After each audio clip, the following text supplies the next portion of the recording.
Whoa, what is this? YouTube is working. And I did nothing different. Hold on, let me check my audio here. Make sure my audio is doing what it's supposed to do. HDMI 1, 2, 3. Look at that. Welcome back, guys. Justin R. Harris here. So glad to be back working with everything that it's supposed to right now. I don't even know what to say right now. Let me just clink that one over there. Amazing. Look at that. I'm overly excited right now because it's all working. YouTube is working. Maybe they sent a message. The dude responded to the dude. There's my phone. Not answering that. Okay, so let's just get right into it. You guys know what this is. Business scenarios solved every single day, covering business topics. This one's a little advanced. This is something that's more on a chain kind of format. If you're a multiple location owner on something, this might work in a sense for multifamily too, if you own several properties, and I'll get into exactly what that means. But we're talking about economic chains, right? So economic chain, and it's titled Economic Chain Costing. I want to make sure I say that properly. Economic chain costing.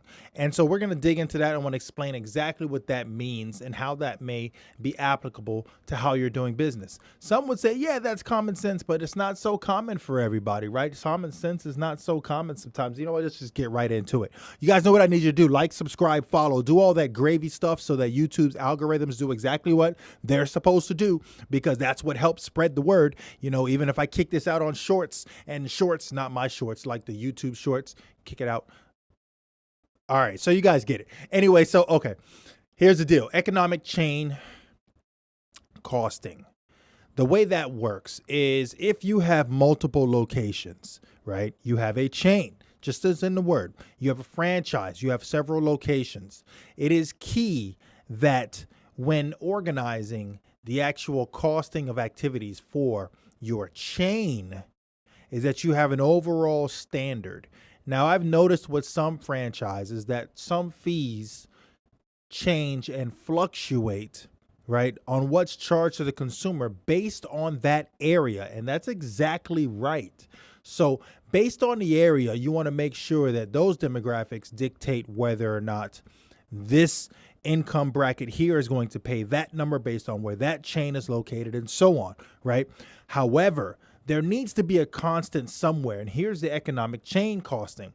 So your overall cost before you plug in your margins to meet the numbers that are going to be paid by the consumer based on the value and so forth, the value that you place on your product plus the margin, right?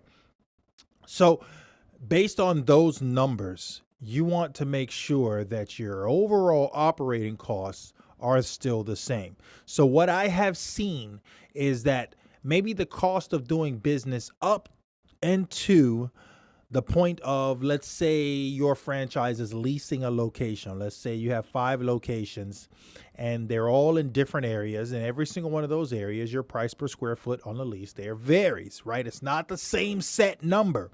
There's your first variable change, right? The next one is going to be the taxes in that area. The next one is going to be your electric bill in that area.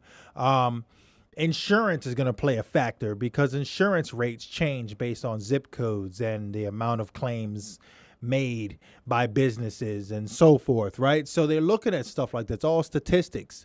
So those are things that change based on the economy in the area where your location is. Those are all numbers that need to be plugged in. Now, there are going to be some chain costing activities that are going to remain the same. Like, for whatever reason, let's say there is one vendor that supplies all your chains, and that vendor has one cost for all their materials. There's one cost there. Let's say the royalty fees for, you know, your users or your franchisees that own, because you're the franchisor and they own, you know, their location, or they're running their location they purchased from you to use the rights of your franchise. You want to keep a set royalty, right? So there's a constant right there, right? For some people, they do it as a percent. For some franchises, they do it as a set number, right? And a set number doesn't work for you because that number doesn't change, right? So you want to be able to change that number, and it needs to make sense and make sense to to the franchisee as well.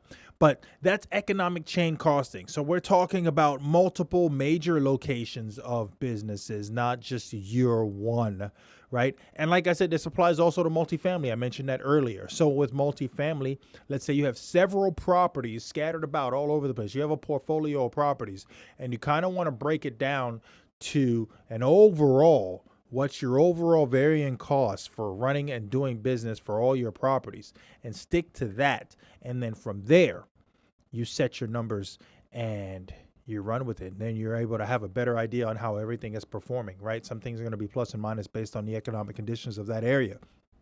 I think I said a lot there. So thank you guys for checking in. Economic chain costing. That was the conversation here. For some people, they don't care. For some, they're like, good point. I never thought of it like that. Or maybe they have and they just haven't really looked into it. There you go. Just another bit of information based off the Daily Drucker. Get the book. It's in the description below. If you've watched this all the way through and you want the book, get the book. See you guys next time. Thanks for checking in.